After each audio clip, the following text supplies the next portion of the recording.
Në kuadër të ciklit shprehur në Vargje, i cili prej 2 vitesh është duke u zbatuar nga Qendra për hapje dhe dialog në qytetin e Korçës, sot është zhvilluar aktiviteti në kujtim të Mitrushit. Aktiviteti përkon edhe me 58 vjetorin e ndërimit të jetës së autorit të madh shqiptar. Ky aktivitet ka për synim që të sjellë në vëmendje veprën e Mitrushit, jetën e tij dhe njëkohësisht do të përdoren gjatë zhvillimit të tij edhe teknikat e inteligjencës artificiale në rrëfimin e pamjeve filmike mbi jetën e tij dhe mbi veprën që ai ka lënë për brezat. Aktiviteti u zhvillua në bashkëpunim me shkollën 9 vjeçare Sevasti Qiriazi në Korçë, në ambientet e Galerisë së Arteve Digjitale.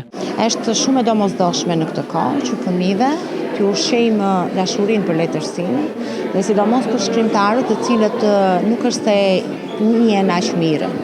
Dhe Mitrush Koteli është njëri prej tyre. Unë kam zgjedhur kryeveprën e Mitrush Kotelit. E madhe është gjema e mëkatit. Është një vepër mjaft e vështirë, por do doja që të shfaqesha me diçka të bukur, siç është kryevepra e tij.